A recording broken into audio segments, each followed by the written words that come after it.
ನಮಸ್ಕಾರ. First tube ನ ಮತ್ತೊಂದು ವಿಡಿಯೋಗೆ ಸ್ವಾಗತ. ಸ್ನೇಹಿತರೆ, ಯಾವುದೇ ಒಂದು ದೇಶದ ಆಡಳಿತಗಾರರು ತಮ್ಮ ಸ್ವಂತ ಜನರನ್ನ ಭಿಕ್ಷುಕರನ್ನಾಗಿ ಮಾಡಿ ಕೇವಲ ಸೇನೆ ಮತ್ತು ಉಗ್ರರ ಪೋಷಣೆಗಾಗಿ ಕೋಟ್ಯಾಂತರ ಹಣವನ್ನ ಸುರಿಯುತ್ತಾ ಹೋದ್ರೆ ಆ ದೇಶ ಒಂದು ದಿನ ಒಳಗಿನಿಂದಲೇ ಸಿಡಿದು ಚೂರಾಗುವುದು ಖಂಡಿತ.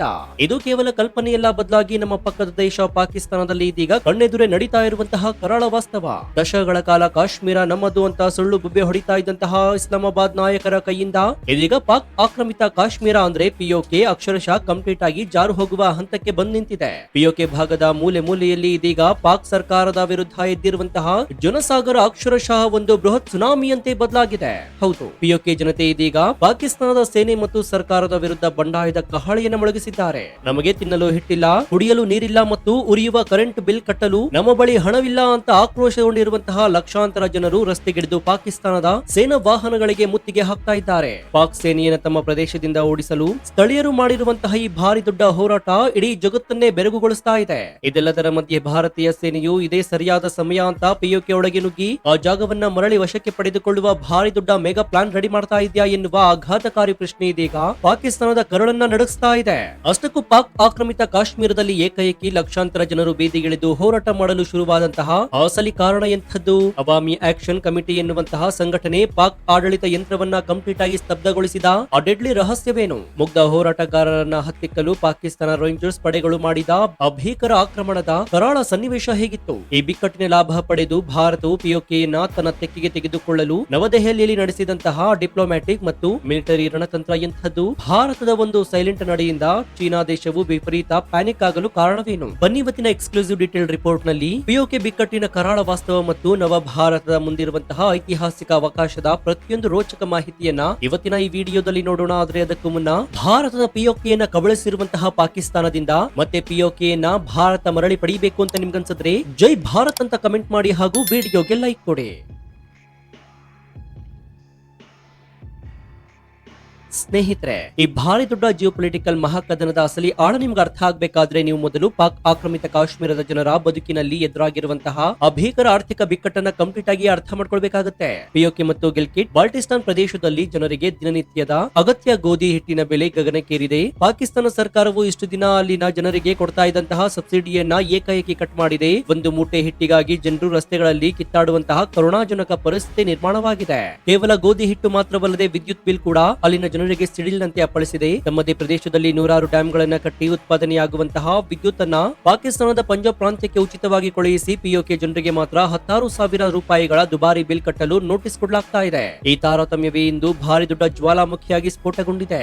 ಜನಸಾಮಾನ್ಯರ ಈ ಹಸಿವು ಮತ್ತು ಆಕ್ರೋಶವನ್ನ ಒಗ್ಗೂಡಿಸಿ ಪಾಕ್ ಸರ್ಕಾರದ ವಿರುದ್ಧ ತಿರುಗಿ ಬೀಳಲು Jammu Kashmir joint Awami action committee ಎನ್ನುವಂತಹ ಸ್ಥಳೀಯ ಸಂಘಟನೆ ಭಾರಿ ದೊಡ್ಡ ಮಾಸ್ಟರ್ ಪ್ಲಾನ್ ರೆಡಿ ಮಾಡಿತು. ಈ ಸಂಘಟನೆಯ ಕರೆಯ ಮೇರೆಗೆ ಇಡೀ ಪಿಒಕೆ ವ್ಯಾಪಾರಿಗಳು, ಸಾರಿಗೆ ವ್ಯವಸ್ಥೆಗಳು ಮತ್ತು ಜನಸಾಮಾನ್ಯರು ಕಂಪ್ಲೀಟ್ ಆಗಿ ಸಿವಿಲ್ ಡಿಸ್ ಒಬಿಡಿಯನ್ ಅಂದ್ರೆ ಅಸಹಕಾರ ಚಳುವಳಿಯನ್ನ ಶುರು ಮಾಡಿದ್ರು. ನಾವು ಪಾಕಿಸ್ತಾನದ ಸರ್ಕಾರಕ್ಕೆ ₹1 ಟ್ಯಾಕ್ಸ್ ಕಟ್ಟೋದಿಲ್ಲ, ಕರೆಂಟ್ ಬಿಲ್ ಪಾವತಿಸಿದಿಲ್ಲ ಅಂತ ಗುಡುಗಿದ್ದಾರೆ. ಮುಜಫರಾಬಾದ್, ಮೇರ್ಪುರ್ ಮತ್ತು ನೀಲಂ ಕಣಿವೆಯ ಪ್ರತಿಯೊಂದು ಅಂಗಡಿ ಮುಂಗಟ್ಟುಗಳು ಬಂದಾಗದವು. ಪಾಕಿಸ್ತಾನದ ಇತಿಹಾಸದಲ್ಲೇ ಇಷ್ಟೊಂದು ಬೃಹತ್ ಮಟ್ಟದ ನಾಗರಿಕ ದಂಧೆ ಎಂದು ನಡೆದಿರಲಿಲ್ಲ ಎನ್ನುವುದು ರಾಜಕೀಯ ವಿಶ್ಲೇಷಕರ ಪಕ್ಕಾ ಲೆಕ್ಕಾಚಾರವಾಗಿದೆ. ತನ್ನ ಕೈಯಿಂದ ಪರಿಸ್ಥಿತಿ ಕಂಪ್ಲೀಟ್ ಆಗಿ ಜಾರು ಹೋಗ್ತಾ ಇರೋದನ್ನ ಅರಿತಂತಹ ಪಾಕಿಸ್ತಾನದ ಆಡಳಿತ ಯಂತ್ರ ಜನರ ಬೇಡಿಕೆಯನ್ನು ಈಡೇರಿಸುವ ಬದಲು ಅತ್ಯಂತ ಹೇಡಿತನದ ಮಾರ್ಗವನ್ನು ಅನುಸರಿಸಿಕೊಂಡಿತ್ತು. ಪಂಜಾಬ್ ಪ್ರಾಂತ್ಯದಿಂದ ಸಾವಿರಾರು ಪಾಕಿಸ್ತಾನಿ ರೇಂಜರ್ಸ್ ಮತ್ತು ಫ್ರಂಟಿಯರ್ ಕಾನ್ಸ್ಟಾಬ್ಯುಲರಿ ಪಡೆಗಳನ್ನ ಪಿಒಕೆ ಬೀದಿಗಿಳಿಸಿ ಶಾಂತಿಯುತವಾಗಿ ಪ್ರತಿಭಟನೆ ಮಾಡ್ತಾ ಇದ್ದಂತಹ ಜನರ ಮೇಲೆ ಅಶ್ರುವಾಯು ಸಿಡಿಸಿ ಲಾಠಿ ಪ್ರಹಾರ ಮಾಡಲಾಯಿತು. ಇಂಟರ್ನೆಟ್ ಮತ್ತು ಮೊಬೈಲ್ ನೆಟ್ವರ್ಕ್ ಅನ್ನ ಕಂಪ್ಲೀಟ್ ಆಗಿ ಕಟ್ ಮಾಡಿ ಇಡೀ ಪ್ರದೇಶವನ್ನು ಬಾಹ್ಯ ಪ್ರಪಂಚದಿಂದ ಕತ್ತರಿಸುವ ಷಡ್ಯಂತ್ರ ನಡೆಯಿತು. ಪಾಕ್ ಸೇನೆಯು ಈ ಆಕ್ರಮಣದಲ್ಲಿ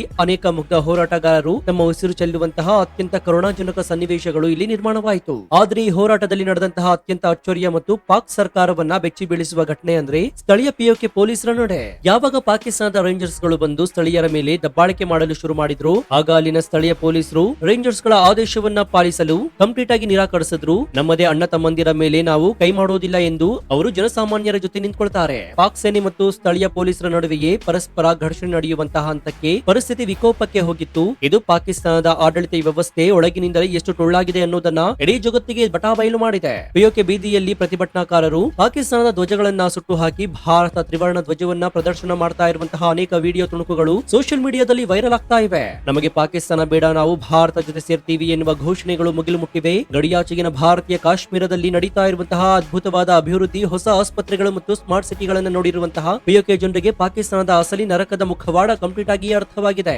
ಪಾಕಿಸ್ತಾನದ ಜೊತೆಗಿದ್ದರೆ ನಾವು ಕೇವಲ ಭಿಕ್ಷುಕರಾಗಿ ಉಳಿತೀವಿ, ಭಾರತ ಜೊತೆಗಿದ್ದರೆ ನಮ್ಮ ಭವಿಷ್ಯ ಉಜ್ವಲವಾಗುತ್ತೆ ಎನ್ನುವ ಕಟ್ಟುನಿಟ್ಟಿನ ಕಟು ಸತ್ಯ ಅವರಿಗೆ ಮನವರಿಕೆಯಾಗಿದೆ. ಪಿಒಕೆ ಭಾಗದಲ್ಲಿ ಇಷ್ಟೆಲ್ಲ ಭಾರಿ ದೊಡ್ಡ ರಾದ್ಧಾಂತಗಳು ನಡೀತಾ ಇರಬೇಕಾದ್ರೆ ಭಾರತ ಸರ್ಕಾರ ಸುಮ್ಮನೆ ಕೈಕಟ್ಟಿ ಕೂರುವ ಪ್ರಶ್ನೆಯೇ ಇಲ್ಲ. ಭಾರತೀಯ ಸೇನೆ ಮತ್ತು ಗುಪ್ತಚರ ಇಲಾಖೆ ಎಲ್ಒಸಿ ಅಂದ್ರೆ ಗಡಿ ನಿಯಂತ್ರಣ ರೇಖೆಯುದ್ದಕ್ಕೂ ಕೂಡ ಅತ್ಯಂತ ಹೈ ಅಲರ್ಟ್ ಘೋಷಣೆ ಮಾಡಿದೆ. ಪ್ರಧಾನಿ ನರೇಂದ್ರ ಮೋದಿ ಮತ್ತು ರಕ್ಷಣಾ ಸಚಿವ ರಾಜನಾಥ್ ಸಿಂಗ್ ಅವರು ಈಗಾಗಲೇ ಪಿಒಕೆ ಭಾರತದ ಅವಿಭಾಜ್ಯ ಅಂಗ ಅಂತ, ಅದನ್ನ ನಾವು ಮರಳಿ ಪಡೆದೇ ತೀರ್ತೀವಿ ಅಂತ ಸಾರ್ವಜನಿಕವಾಗಿ ಘೋಷಣೆ ಮಾಡಿದ್ದಾರೆ. ಇದೀಗ ಪಾಕಿಸ್ತಾನದ ಆಂತರಿಕ ಕುಸಿತವನ್ನ ಬಳಸಿಕೊಂಡು ಭಾರತೀಯ ಸೇನೆ ಪಿಒಕೆ ಒಳಗೆ ನುಗ್ಗಿ ಆ ಜಾಗವನ್ನ ಕಂಪ್ಲೀಟ್ ಆಗಿ ವಶಪಡಿಸಿಕೊಳ್ಳುವ ಮಾಸ್ಟರ್ ಪ್ಲಾನ್ ಅನ್ನ ಅಂತಿಮ ಘಟ್ಟಕ್ಕೆ ತಂದಿದ್ಯಾ ಎನ್ನುವ ಭಾರಿ ದೊಡ್ಡ ಚರ್ಚೆ ಕೂಡ ಜಾಗತಿಕ ಮಟ್ಟದಲ್ಲಿ ಶುರುವಾಗಿದೆ.